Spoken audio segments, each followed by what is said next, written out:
afternoon, everyone. Tuesday, we talked about what we think will be our end game when we have the vaccine and then enough of us have taken it so we get the community immunity. And the best guess is that's sometime next summer. No one knows exactly, but that's the best guess of the experts. And that day will come. But today I want to talk and examine exactly where we are as of today in regard to this virus, what the essential facts are. Then I would like to briefly talk about what I believe that we have learned in the last 7.5 months. So today, October 15th, these are the essential facts. Yesterday, we reported 2,039 cases, our record. Today, we're reporting 2,178 cases, another record. This is in stark contrast to not too long ago. September 20th, barely a month ago, we had 762 cases. And for some time, we were hovering around 1,000 cases. So we've gone up dramatically in a relatively short period of time. Number two, in addition to the increased cases, we're seeing more people get sick enough to be hospitalized. Hospitalization, of course, is a lagging indicator. And as we see more cases, we assume we're going to see more hospitalizations. But already, we're seeing a significant change. On September 20th, we had 563 COVID patients in Ohio hospitals. Yesterday, we had 1,042 patients, COVID patients in Ohio hospitals. So it's basically doubled in a short period of time. Number three, today, we add 13 new red counties, giving us a total of 29 red counties. That represents 65% of the population of the state of Ohio. 65% of us, basically 2/3 of us, are now living in red counties. Number four, in addition to our 29 red counties, we also now have 52 counties that are high incidence counties as of today. And again, I want to define what that means. This means the county has more than 100 cases per 100,000 residents during the past 2 weeks. This number is the distinction that the CDC makes between a county with a moderately high level of spread and a high level of spread. So 52 counties, high level of spread. We certainly know that a high level of cases in the community means a higher risk of catching the disease for everyone. Number five, before we get to that, let's go directly, Eric, to the numbers, and we'll start with the summary. Again, as we said, 2,178 cases. Our 21-day average is still there, but it certainly is moving up as these numbers continue to go up. Reported deaths today, 5. Hospitalizations, 108, a little bit over the 21-day average.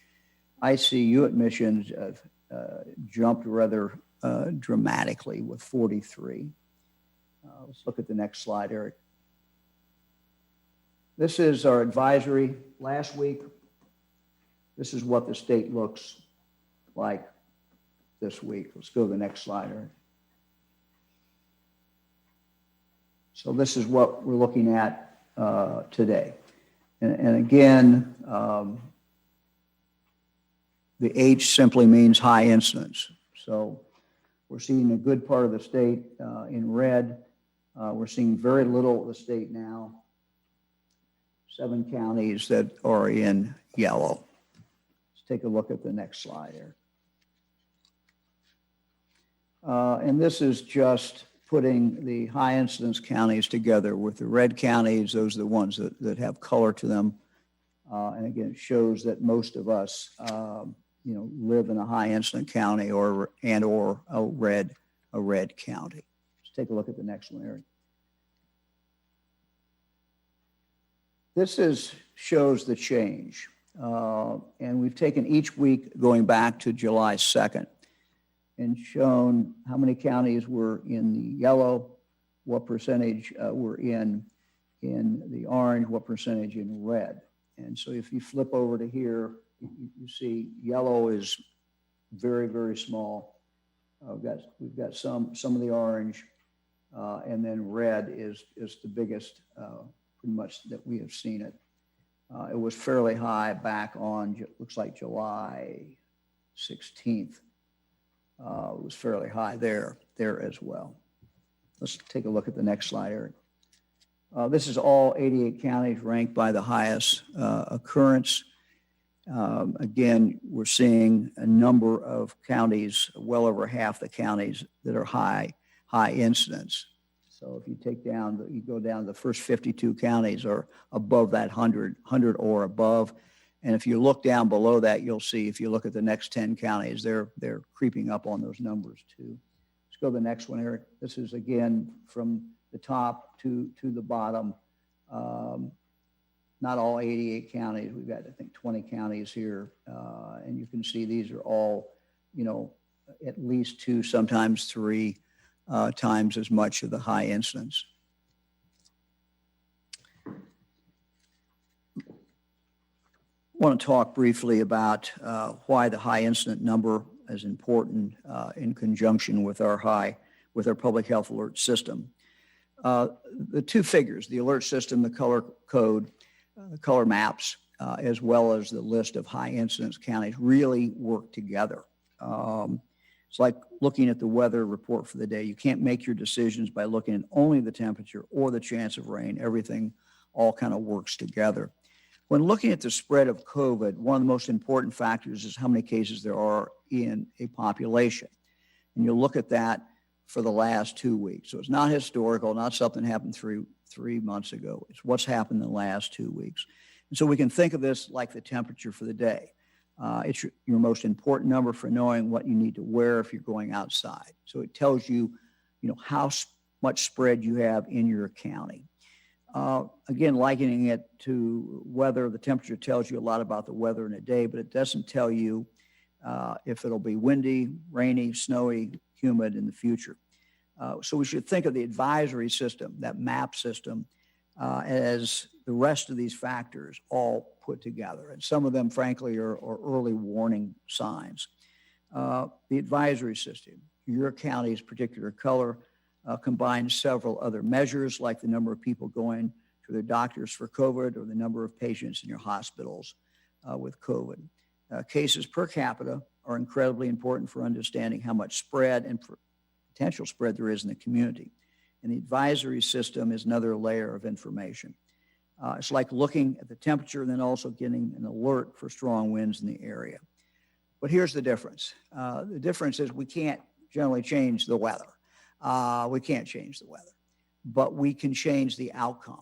And so these are reflection of what we see today, but also a reflection of early warning signs. But we can change the ultimate outcome down the road by what we do today.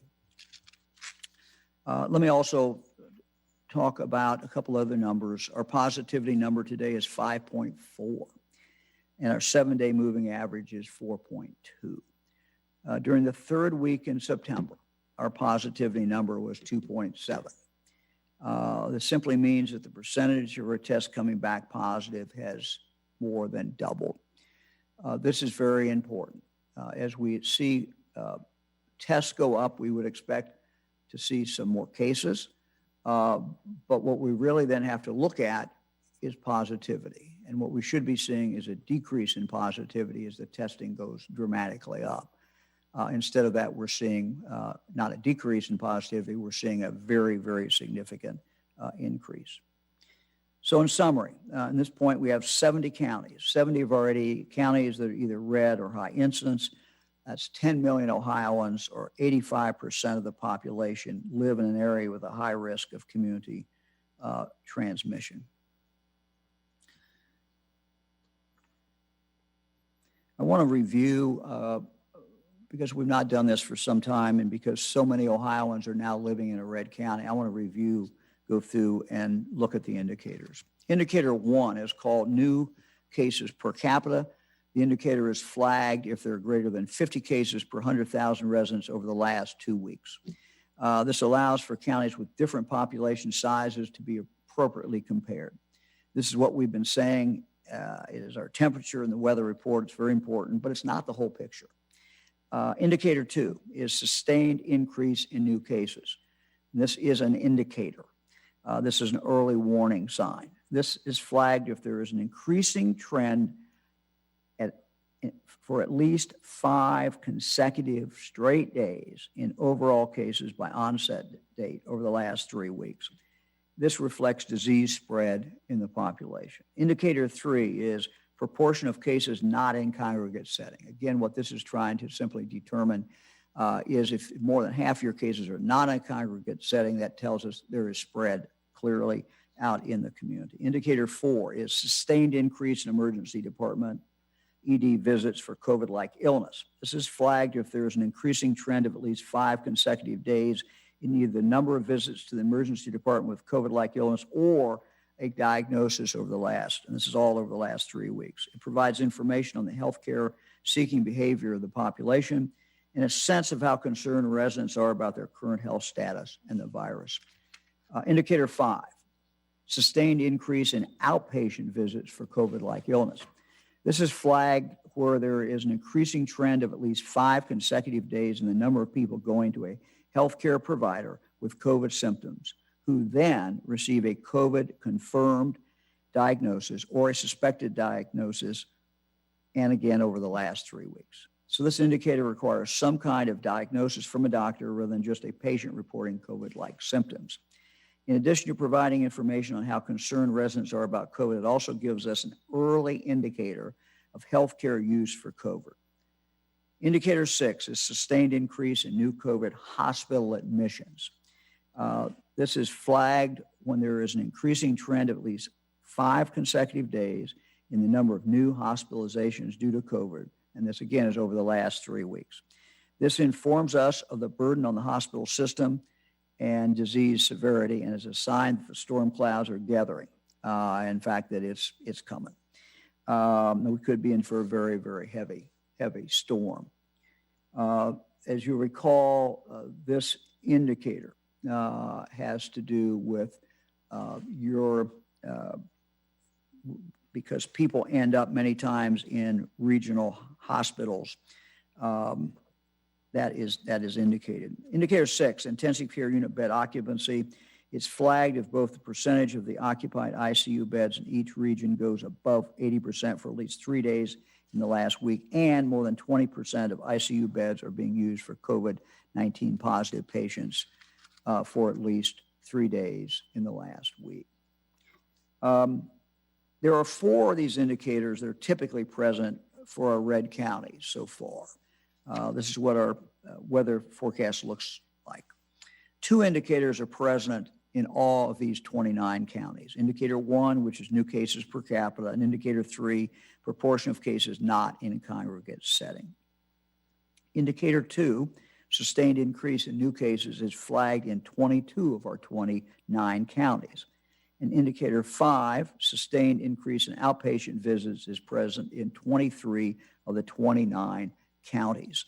Both of these mean we're seeing the weather start to turn in these counties. As again, an early indicator.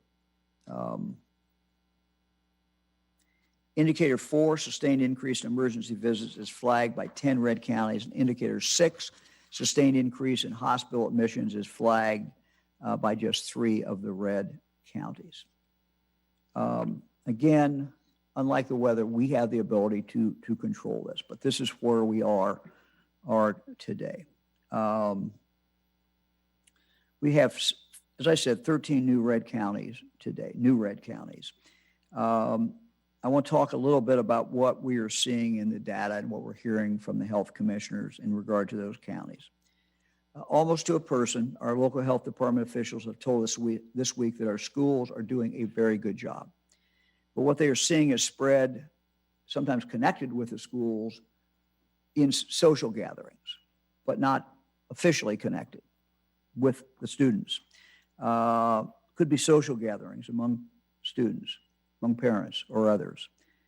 Examples include bonfires, birthday parties, weddings, funerals. We know that several red counties still have several formal events planned, like pub crawls, political events, art fairs, car shows. Now is really the time to rethink whether these are in the best interest of the community. Our health commissioners tell us they're seeing less and less mask compliance when people are out, and that people are not wearing masks when they're with friends and family. As one health commissioner said, people are complacent in places where they're comfortable, and that's human nature.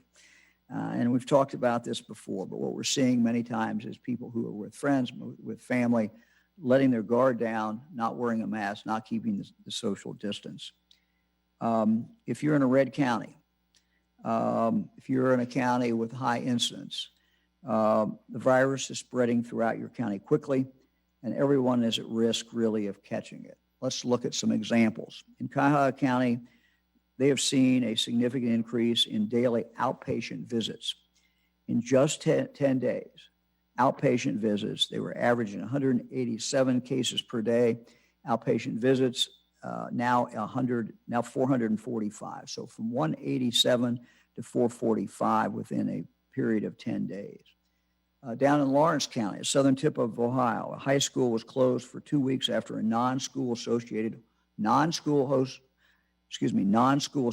homecoming event led to at least 7 children getting sick and 25% of the school being quarantined. The cases are now expanding, unfortunately, to other family members. Fayette County, a school and a daycare were closed after staff went to work sick. Our friends in Fayette County have had 2 members of their community die tragically during the past 8 days. In Mahoning County, an elderly woman died after attending a relative's wedding. There were 10 cases associated with the wedding. Muskingum County, they're still seeing 1 or 2 new cases each week from their outbreak at their social clubs, and this started around September 18th. And so these are just examples of some of the stories that we are seeing, some of the things that we're continue to learn. The message, is the same. Stay home when you're sick. Keep your distance. Wear a mask. Wash your hands. Let's turn to a couple of health care providers and experts and ask them about what they're seeing. I read an article in Cleveland.com, headlines: Ohio's record number of coronavirus cases may be a start of a full surge, health experts say. 2 doctors from Metro Health in Cleveland talk about the increase in cases and what they are seeing. Those doctors are with us today. First, I would like to start with Dr. Nick Dreher, Medical Director of the Population Health Innovation Institute at Metro Health System. Doctor, thank you very, very much for joining us today. And I wonder if you could kind of tell us what you're seeing, what you read from these increase in COVID cases in Ohio, and some of the the data that we just went through.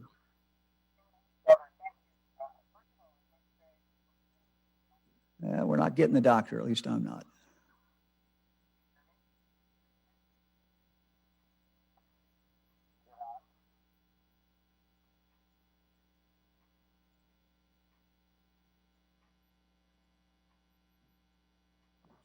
What do you think, Eric? Should we?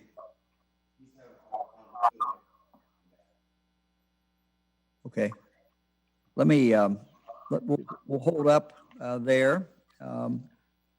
Let me go to Dr. David Margolius, is the Division Director of Internal Medicine at Metro Health System.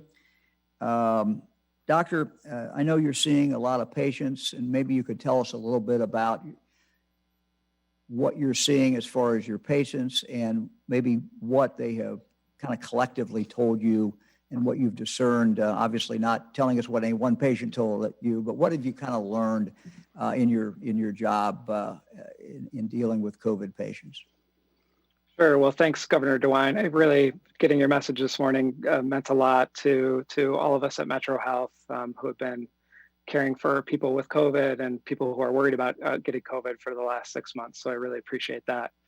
So I'm the director of the COVID hotline here, and just like the rest of the state, we've seen sort of waves of increasing concern come and go, and we've had a couple good months where we were averaging about 50 calls a day that resulted in doctor visits on the phone.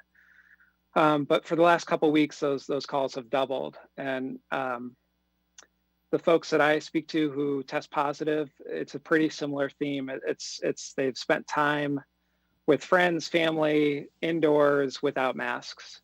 And so it's a pretty common theme. I think it's human nature, just like you said, to want to spend time with people. And my message today is it is okay to spend time with people, but it doesn't have to be a binary decision. It doesn't have to be yes or no. If you do spend time with people, which you should, wear a mask, try and be outside, try and be 6 feet apart.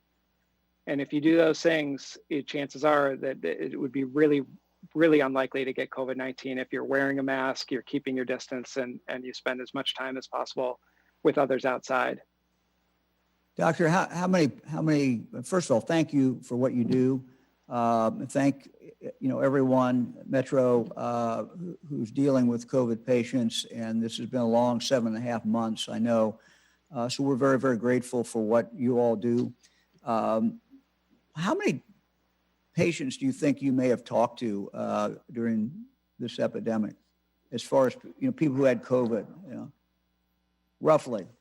Roughly, I would say a couple people a day for probably over 200 people who've had it, who've been diagnosed. In yesterday's Cleveland.com, they quote you as saying, I think more and more people are getting together. Some of this is happening because there's this urge, this human nature to get back to normal life. I think that's part of what has been driving these surges. And then you say, later on, your quote is saying, we just need these constant reminders that it's still very much out there. It's not going away. And so I guess you're really talking about human nature. We all want to be together with family. We all want to be together with friends. That's right. It sounds like your message is you can still do a lot of this, but you just got to be really careful. Is that kind of your bottom line? Yeah, that's the message. I think, it's a harm reduction mentality. It's if you're going to spend time with people, spend time safely. Look at Coach Kevin Stefanski of the Browns. When he wears that mask, it's there. He's doing it. And I think many other examples exist where you really can be around other people and you can do it safely. And I think what I worry about is it's like folks who break their diet.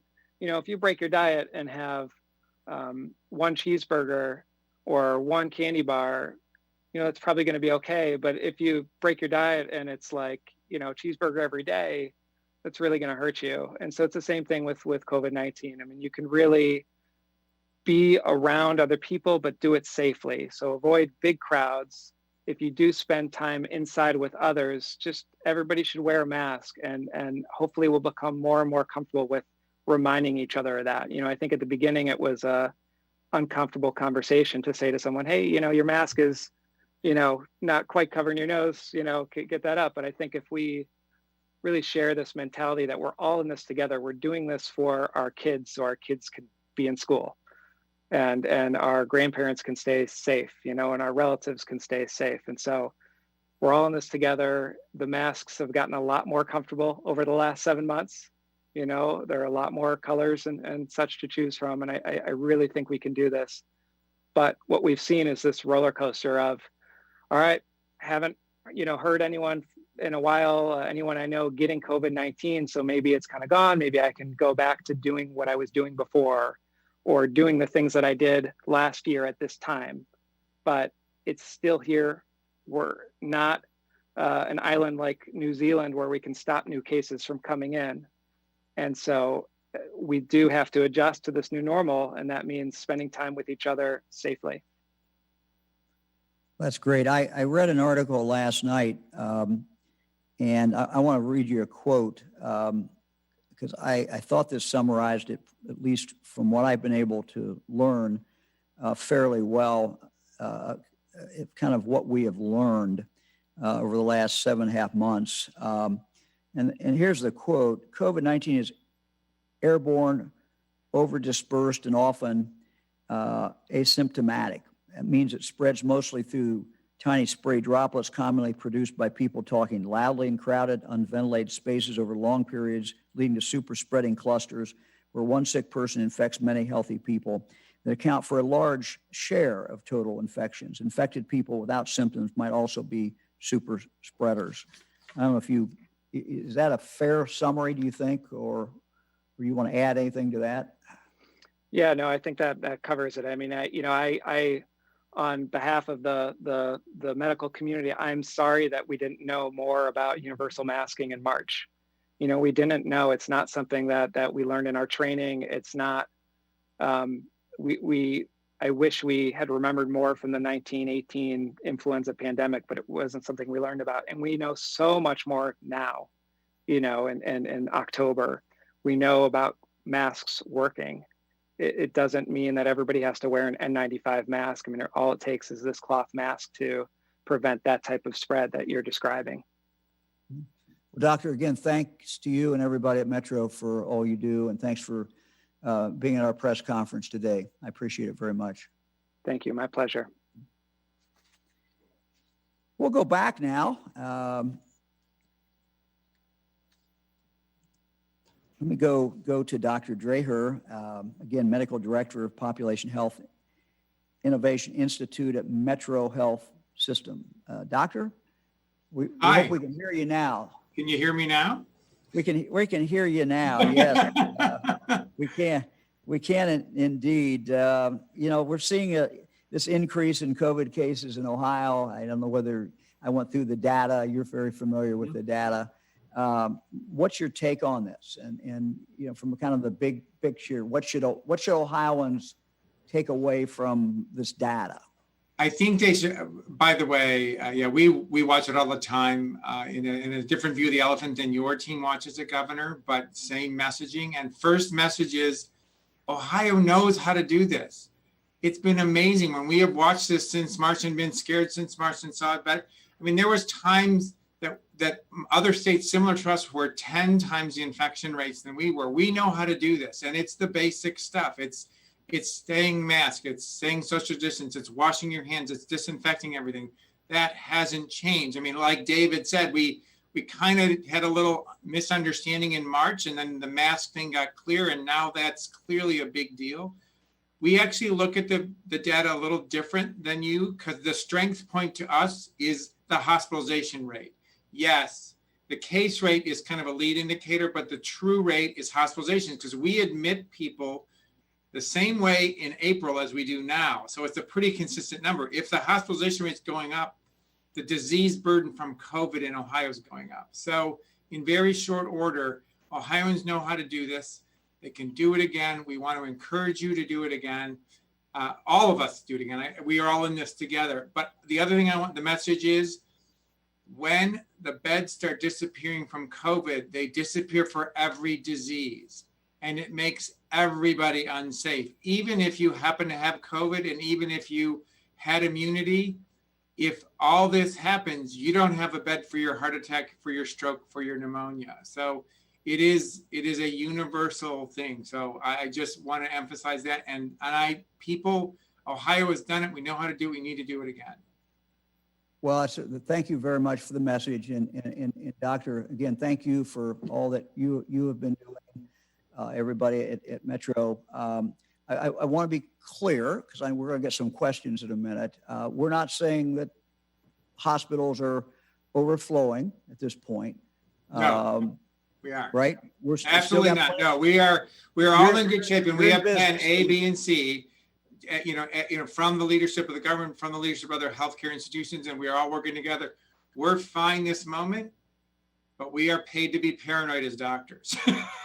And we are right. Worried about plan A, B, and C. But we are good right this moment, but we want to stay good by people doing the thoughtful thing. Okay.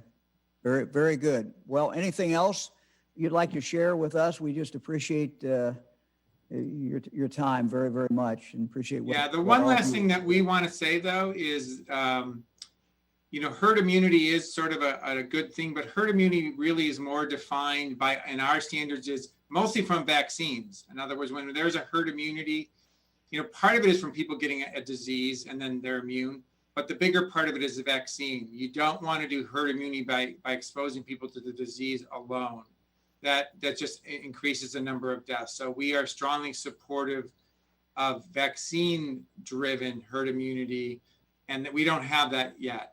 So I know it's a confusing message to different people, but we just know from the medical community, I want you to know herd immunity really is, we want it to be a vaccine-driven herd immunity, not a disease exposure one. So we just want that message out there too. Well, and look, none of us know, at least I don't know, when that's coming, but we're hopeful, and we're hopeful when we get into next year, at some point, we are, able to first take care of the most vulnerable and first responders, and then as more comes out, achieve whatever level we need to achieve in society. So at that point, you and I'll be talking, I hope, about, encouraging people to get their shots and Yes. get immunization. So that'll be Absolutely. that'll be a much happier time. So Doctor, thank you again very, very much. Appreciate it.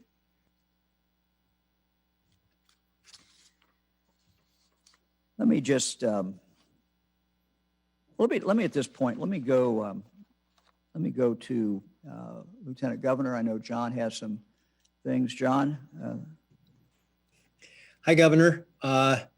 Yes, because everybody knows what today is. Today is the last day to fill out the census. Our time has drawing to a close for the 2020 census. We need to get you counted. Today's the last day to do it. It determines how $675 billion in federal funds are spent, and what portion of that comes back to Ohio. This is for schools, hospitals, public roads, and public safety and bridges, things like that. And it also could determine our political voice in Washington, whether we lose a congressional seat or not. So all very important. If you want to fill out your census form and be counted, just like we're going to be counted in our vote, we want to be counted in the census. 2020census.gov, 2020census.gov, or 844-330-2020 for more information. And I'll just close with this humorous thought that statistically speaking, you don't exist unless you fill out the census. So I hope everybody will do that and help Ohio have a bigger presence in this country by your presence in the census.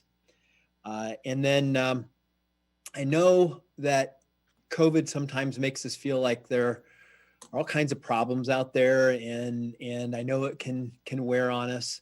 And we do like to highlight the people who are going above and beyond the call and really making things better for all of us. And one of the groups of people that do that are child care centers. We know that when the virus came, that there was a lot of questions about how to do it safely.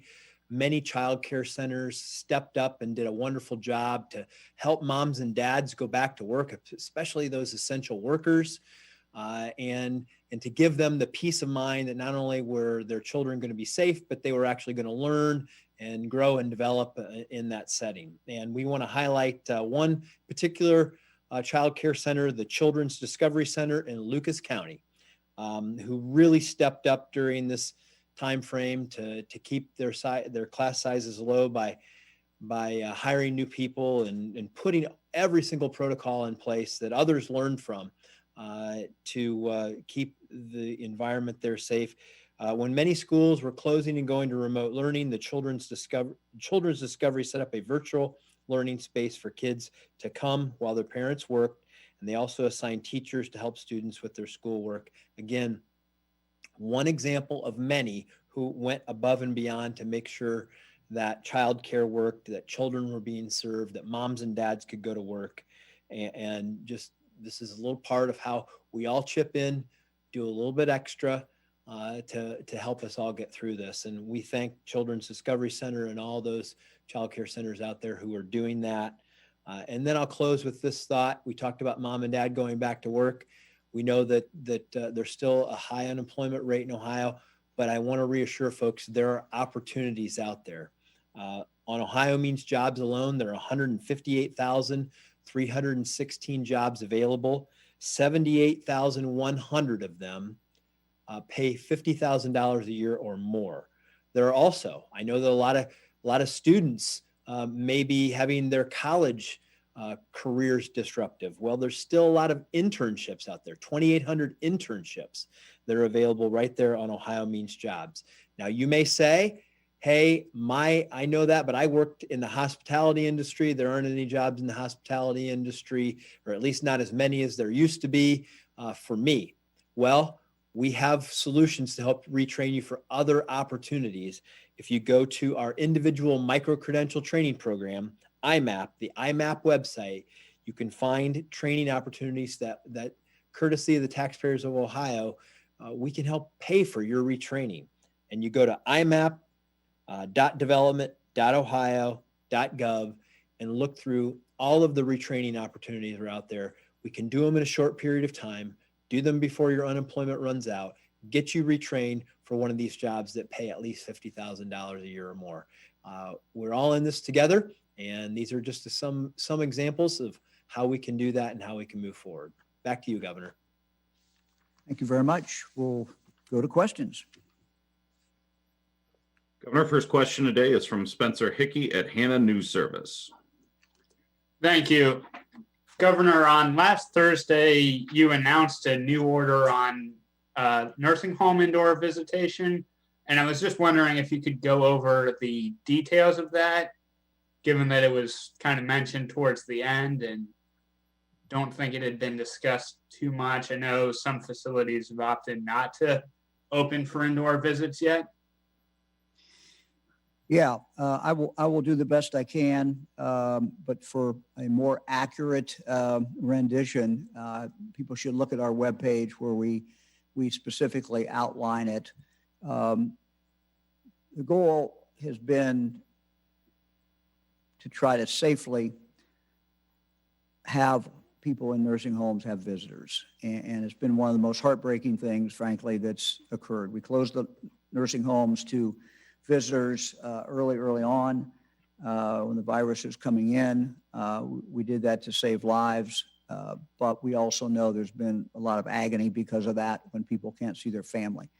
So we went to outdoor visitation when the weather was better, and we did that.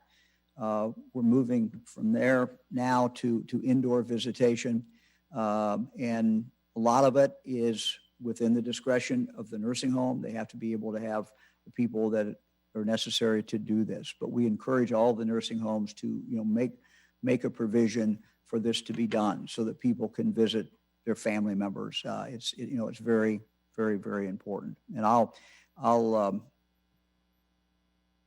get you the next time, and I'll just read the specific details.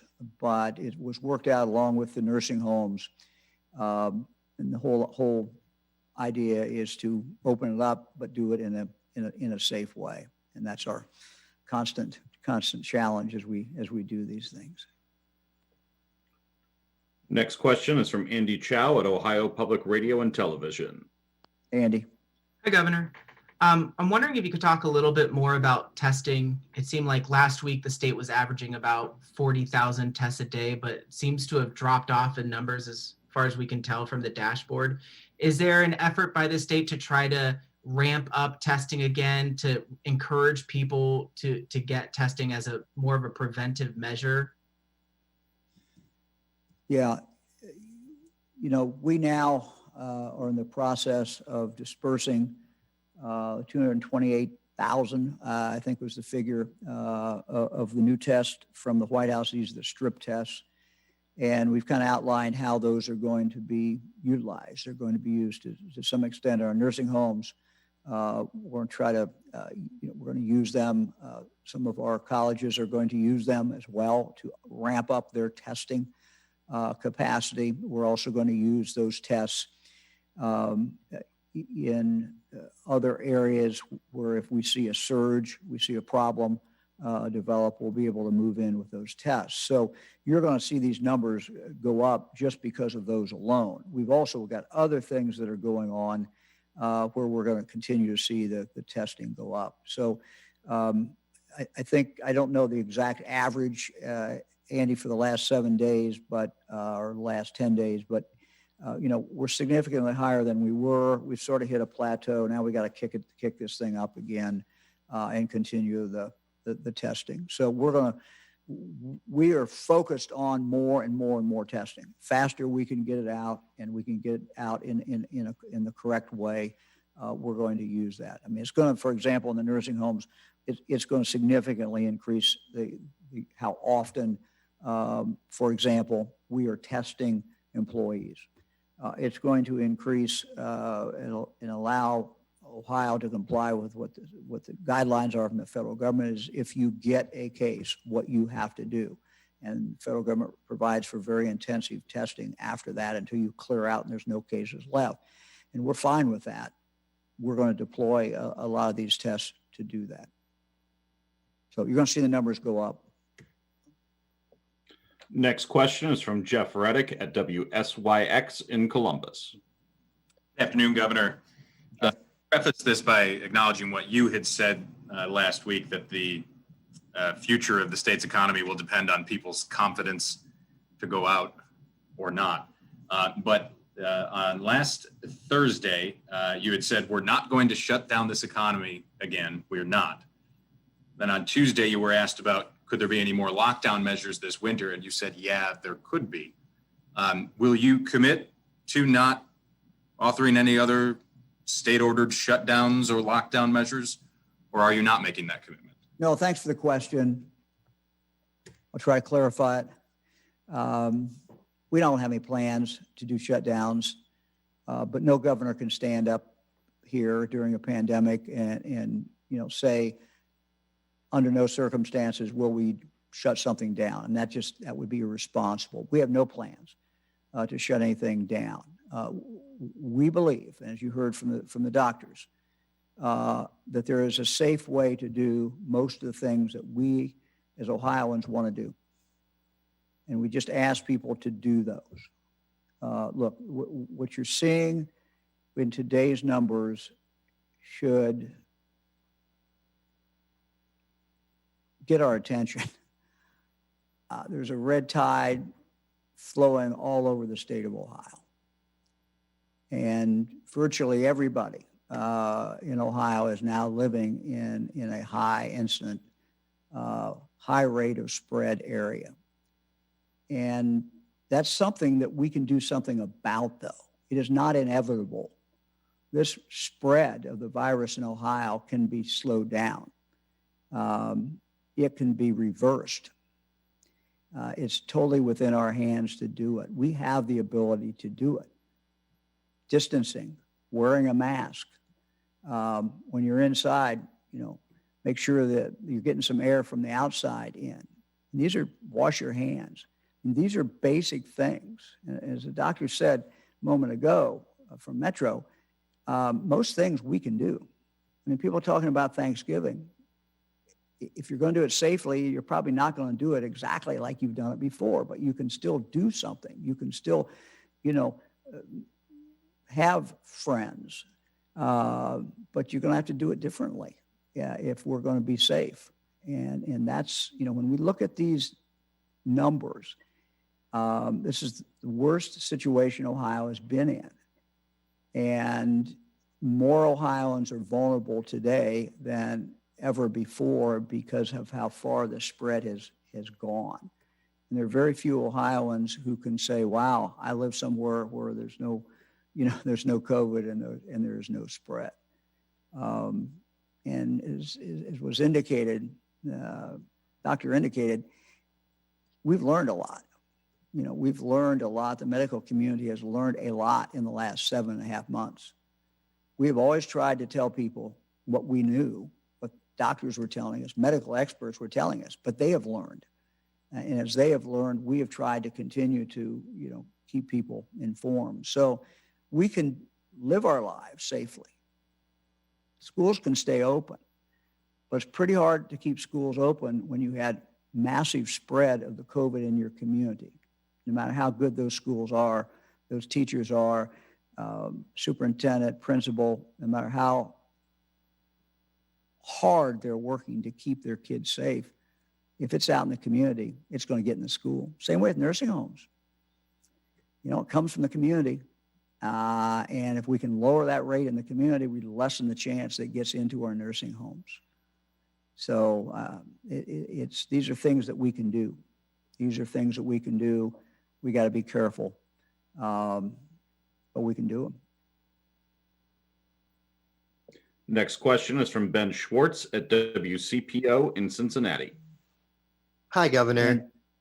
A large number of Ohioans in the tri-state area and around Cincinnati have to travel to Indiana for work every day. Yesterday, the Ohio Department of Health put out an advisory asking Ohioans to self-quarantine after visiting states with a 15% COVID positivity rate or above. Indiana is one of those states. So what should Ohioans who have to travel to Indiana or other states like that regularly, what should they do in this situation? Yeah, Ben, even when we had our more stringent order early on, we certainly made exceptions for people who are commuting to work, people traveling back and forth. Now that we have a state that's on our border that has that high incidence, it mostly serves really as a warning again. And, you know, if you look at the counties that border Indiana, they're also some of our highest positivity counties and highest incident counties. But we put this out to tell people if you're going in any of these states, it's above 15% positivity, you should know that. And you should, you know, adjust your behavior accordingly. It just simply tells you if there is significant spread, very significant, high spread in that particular state. So again, like our color code, it is a warning. It is a caution.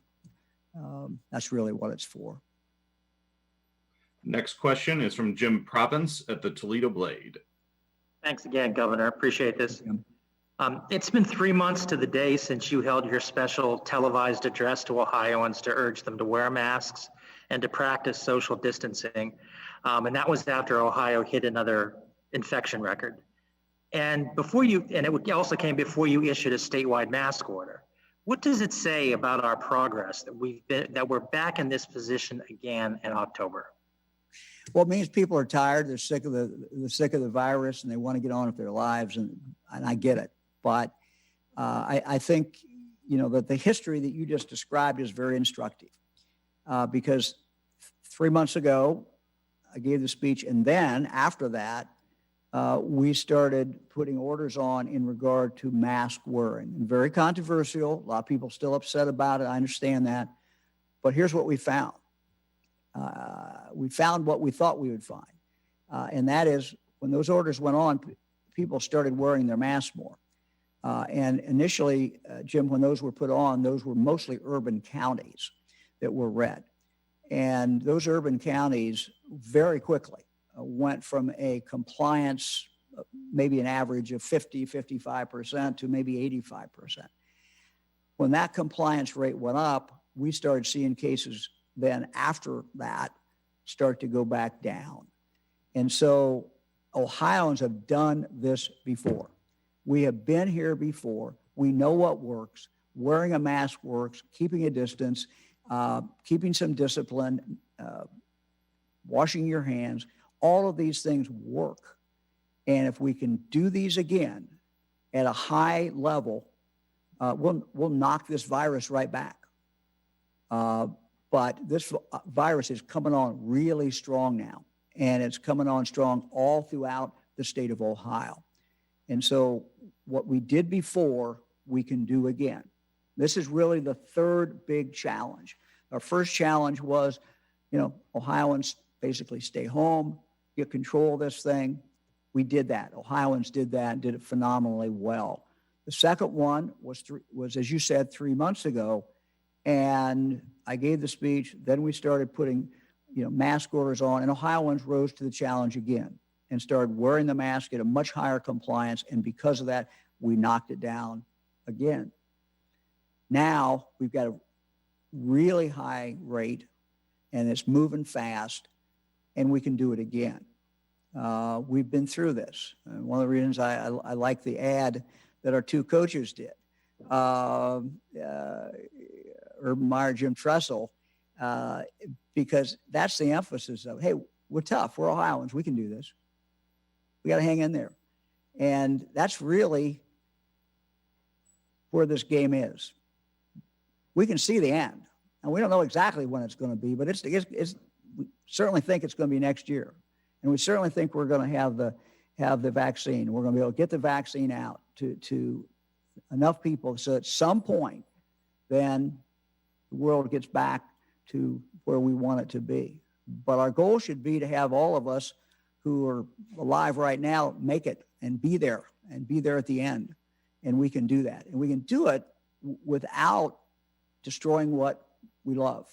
And in fact, the virus is the biggest threat to our schools. The virus is the biggest threat to our loved ones in nursing homes. The virus is the biggest threat to our economy. And when we recognize that, when we put on a mask and do what we have to do, this is our pathway to freedom. It's our pathway to keep the economy going. It's our pathway to keep our kids in school. It's a pathway to keep our kids in college. It's a pathway to do the things that we want to do. And if the virus continues to roar through Ohio, we're not going to be able to do those things. So I think this is the third big challenge we've faced. It's here. I've tried to describe it today and describe it in the last several sessions.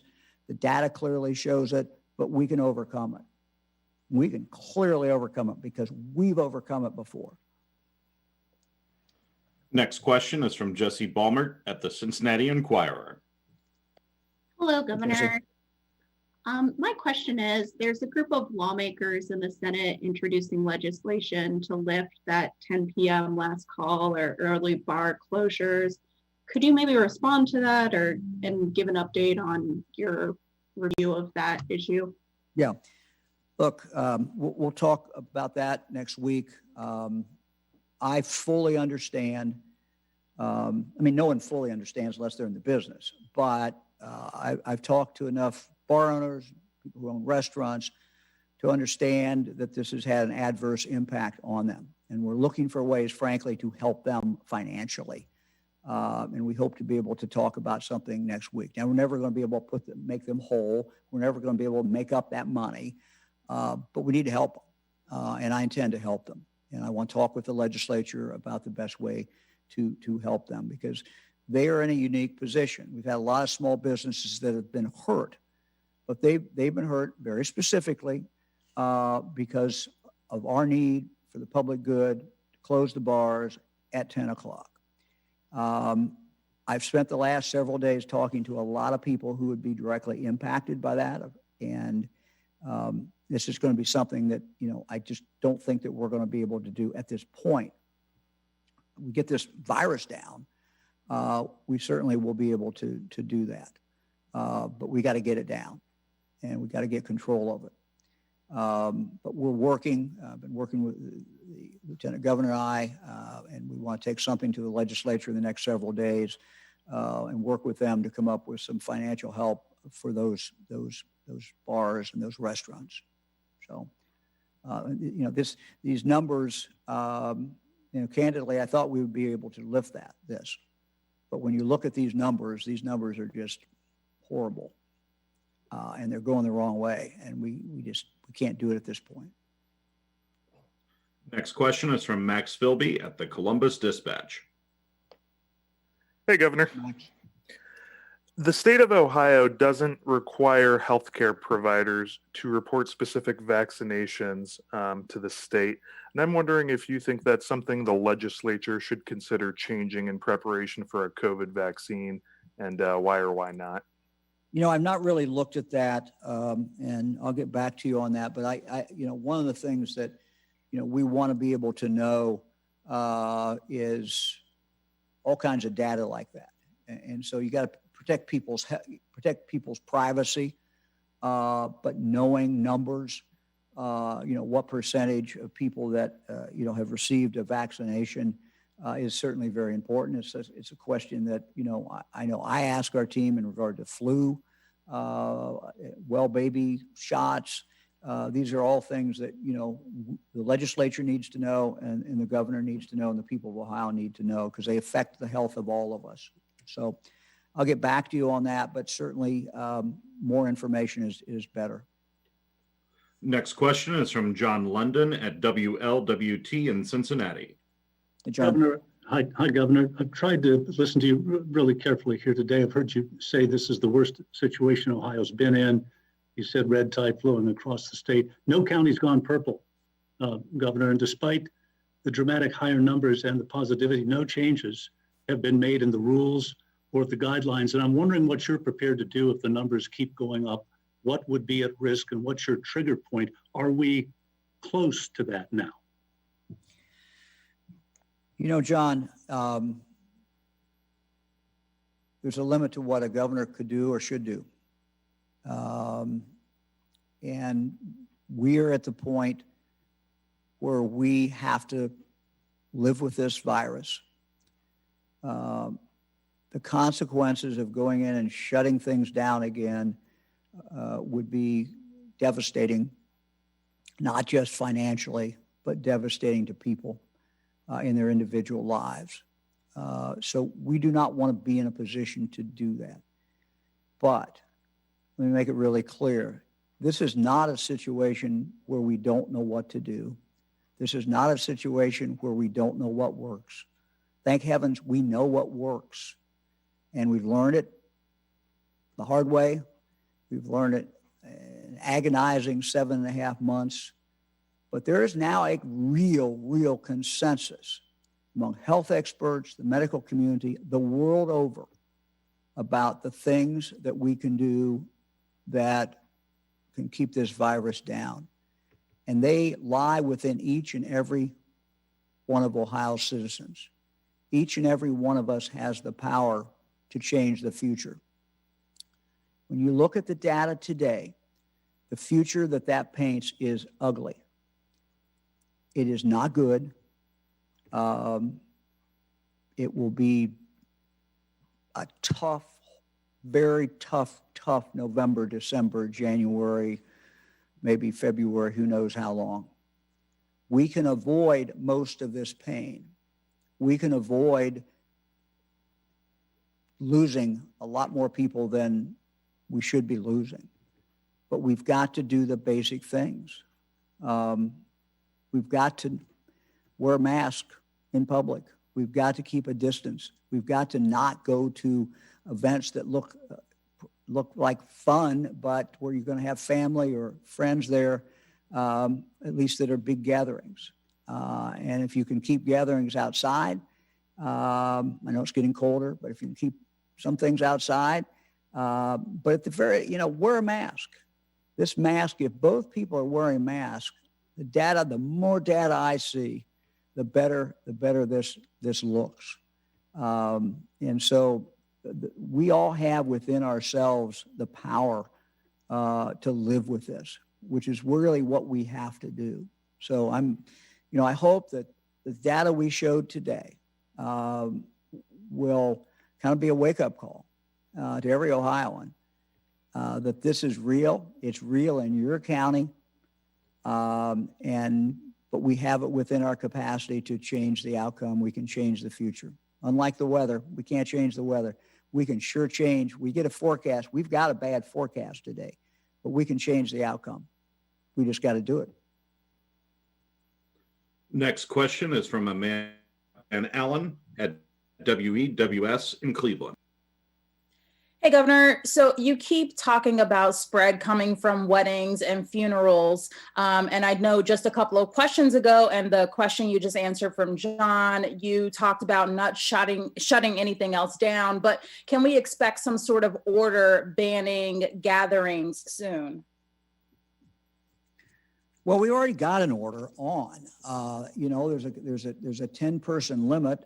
We made the exception for weddings, funerals, religious services, the services themselves, but not the party afterwards. So there's an order on now that tells people that you need to limit this. So, there's some exceptions, but again, it's like we talked about 2 days ago on Tuesday. A lot of this is gatherings of people. We don't have the ability to go into people's homes. We don't want to go into people's homes. And it's the same way of weddings.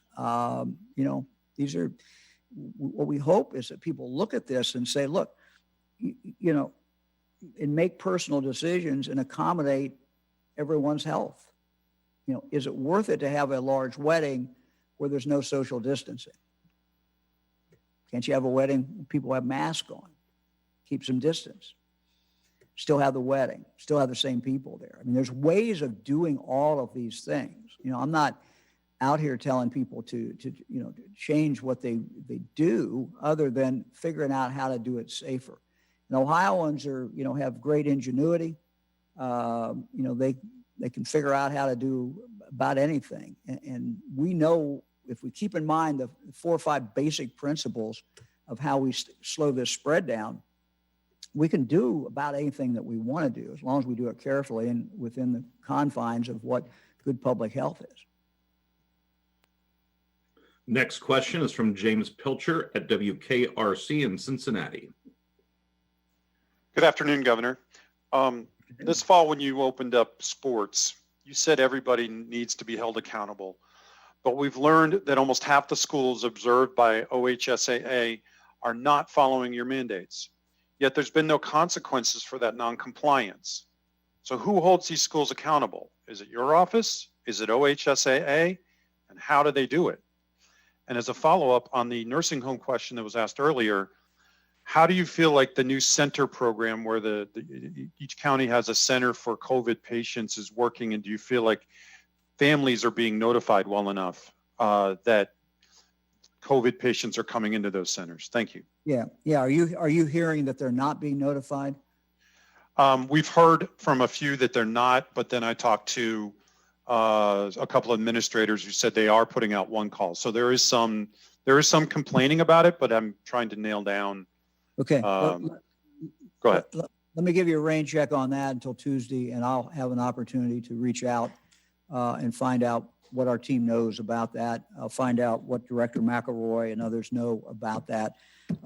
As far as the Ohio High School Athletic Association, John, do you know anything about any reports back from them? James was talking about a significant number. I think you need number that were not in compliance and that there were problems. Yeah, I don't have the latest report from them, but we had long discussions with the Ohio High School Athletic Association about what the standards were for return to play and what the expectations were for observation and accountability. And that lies with the Ohio High School Athletic Association.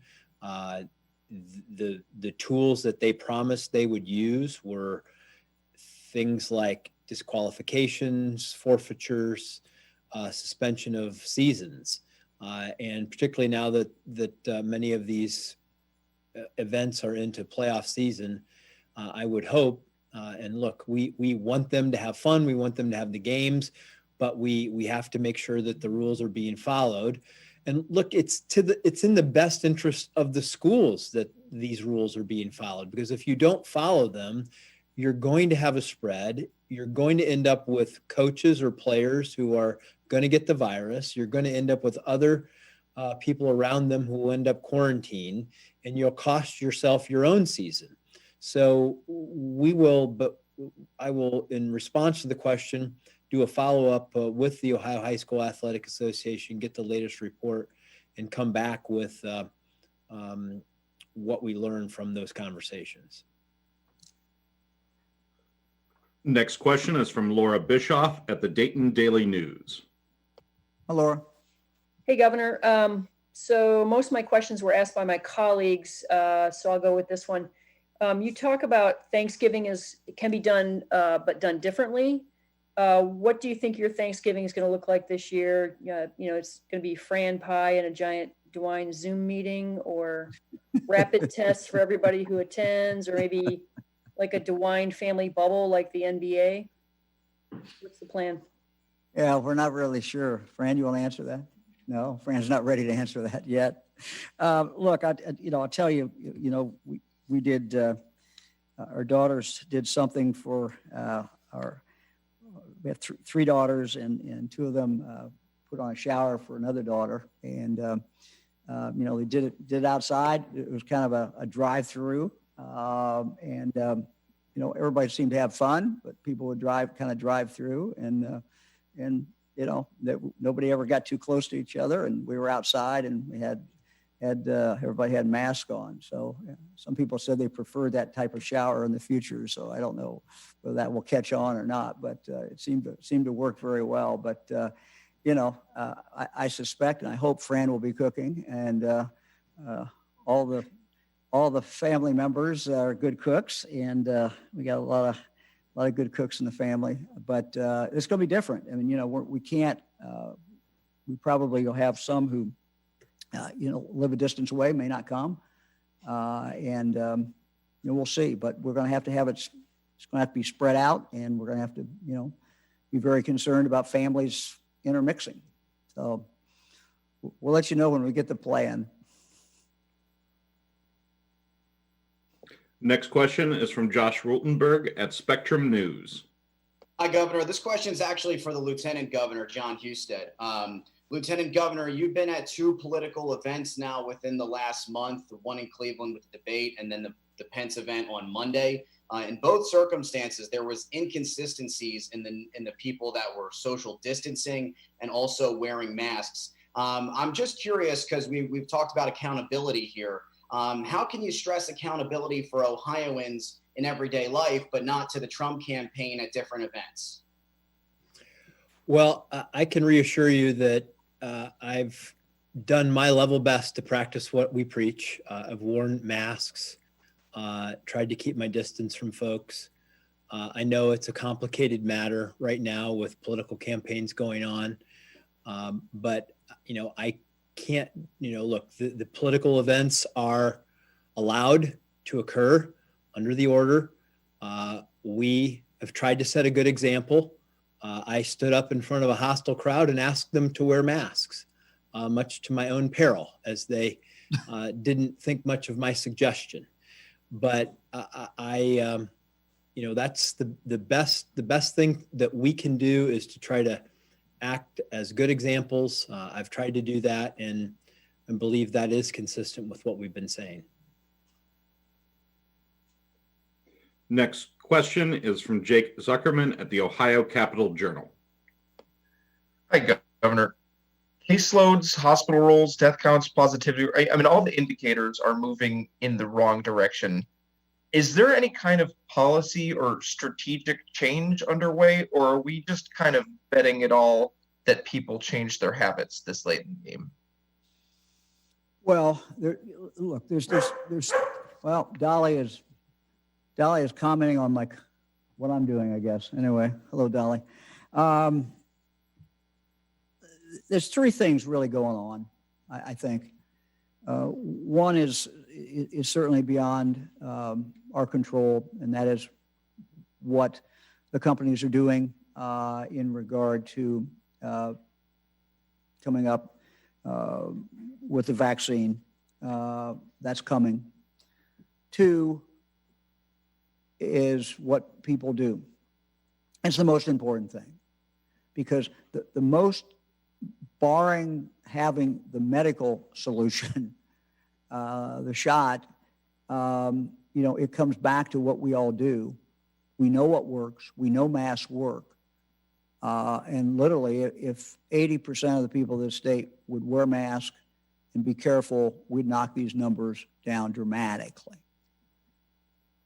The other thing is, incumbent upon us and local health departments and mayors and everyone else, but I take the lead, and that is to get testing out and get testing and make it available throughout the state and have it done in a strategic way that accomplishes two things. One is those tests have to be deployed and are being deployed to save lives directly.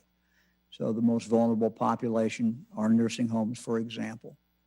And the other, is to slow community spread, make sure that we're hitting underserved populations. National Guard is helping us do that. But a lot is going on in regard to testing right now as we deploy new tests and we continue to look at other ways to get more testing. So that's on us. Things are going okay. We just need to keep kicking it up and kicking it up. Next question is from Jack Windsor at WMFD in Mansfield. Hey, Jack. Hi, Governor. You reviewed the advisory system and pointed out there are a few indicators that are flagged in many of the red counties.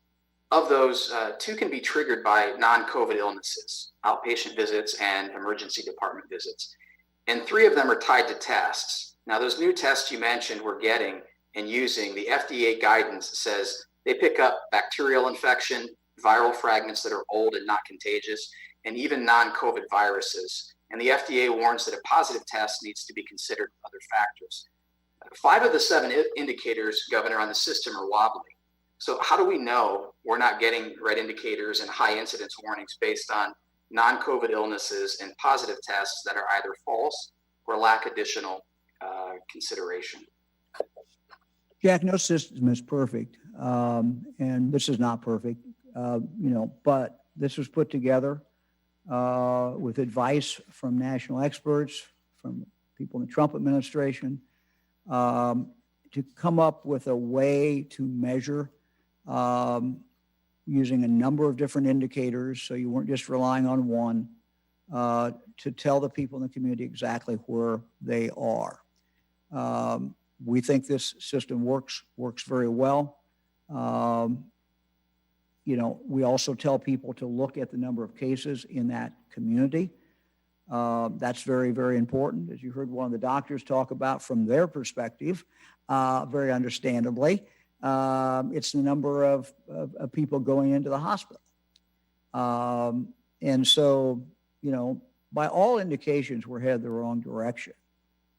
If you look at just the people going into the hospital, which is a lagging indicator, death would be the last lagging indicator, farthest lagging, but going into hospital is pretty far along. I mean, you've been exposed, and then you've come up with symptoms usually, and then you're tested, and then maybe you get really sick, and anyway, you end up in the hospital. So the number of COVID patients in the hospital today is about double what it was not too long ago. So no one's saying we're overflowing with patients, but that's an indicator that, is a solid indicator. We think the other ones are solid too, but you just count the number of people in the hospital from COVID. We use the other indicators, frankly, because that's a lagging indicator. We need to see what's early on going on, so at least we can give the community some indication of which way they're going. And so every indicator is going the wrong way on us right now. Next question is from Laura Hancock at cleveland.com. Hello, Governor. Hey, Laura. Hi. Poll workers have been told, this was like in August, that they cannot ask people to wear masks at polling places. It was a directive from Secretary Frank LaRose. Now there's a surge and people are early voting. If there's a statewide mask mandate, why can't we make people wear masks at the polls? Yeah, I think my understanding, I've talked to the Secretary of State, Frank LaRose, about this, is that people are told to wear a mask when they're voting. They're told to wear a mask in line if they're waiting in line. All the people working there are wearing masks. But I think when asked the question, would you deny someone the right to vote who would not wear a mask, his answer was, no, we would not deny them the right to vote. And I think, we get into some other very serious constitutional issues if we would say, we're going to deny you the right to vote if you did not have a mask. So I think that, everyone's told to wear a mask. Everyone's expected to wear a mask. Will there be someone, or some people who show up and don't wear, I suppose, but that's not what we're telling people to do. But if you get down to the question, are you going to throw that person out and you're going to tell them you cannot vote? It's election day, whatever day it is, and you're not going to vote. We're not going to allow you to vote without a mask. What the Secretary of State has said, and I don't disagree, is we're not going to deny that person the right to vote. But we're asking them, please wear a mask. Governor, Look, we've got poll workers who are going to be there 15 hours or so, and 13 of those hours, the polls are open. They're going to be exposed to a lot of people. And so, it's just not right to walk in there and not have a mask on. John? yeah, that's exactly right. We need to respect each other, protect each other. And I think the process will work is that if you come in, you will be offered a mask if you don't have one. If at that point you don't want to wear a mask, then I think they'll encourage you to vote curbside, because there is a curbside option for voting so that you don't have to be in the facility without a mask. And at that point, after the poll workers exhaust all of their options for trying to get somebody to cast a vote in a safer manner, then they would just allow the person to vote because you can't deny them that opportunity. And that's the procedure that will be followed. Next question is from Dan Perlman at WCMH in Columbus. Hi, Governor. Earlier today, you said that there are several red counties that have formal events planned, such as pub crawls, political events, art fairs, car shows, and now is the time to rethink whether those should go on. Focusing on political events, would you urge political candidates from both parties to refrain from holding these events here in Ohio? And would you attend a rally or event given the situation that we are in right now? Well, our message is consistent. What we've said, whether we're talking about a political rally, a demonstration, anything like that, as far as exercising First Amendment rights, and that is, please everyone wear a mask. We've asked organizers to, make sure people have the opportunity to wear a mask. They're encouraged to wear a mask, should wear a mask. And so I would hope that, I wouldn't say that there shouldn't, Joe Biden shouldn't come into Ohio, or the president shouldn't come, or the vice presidential candidate shouldn't come. I would never say that. What I would say, though, and I am saying, is that, look, we need to be careful. And we need to have events where people can keep a distance. We need to try to do them outside. And we need to, have strict adherence to wearing a mask. That's what we have told every group. And sometimes, people listen more than they do other times. But, that's the message. It's pretty simple. You can have these rallies. You can have, the opportunity to do these things, which is part of, the month of October and early November as these campaigns wind down. This is what we expect to see, particularly if we live in Ohio, because Ohio is always a battleground state. So I'm not saying this shouldn't occur, but there's ways of doing it. And we would just encourage everybody to do it in a safe way. Next question is from Alex Ebert at Bloomberg.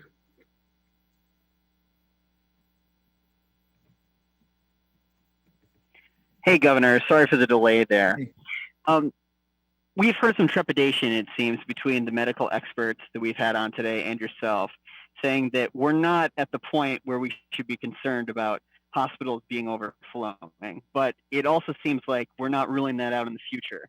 What are the medical experts telling you about the chances for that happening in the future if these statistics don't go in a better direction for Ohio? Thank you.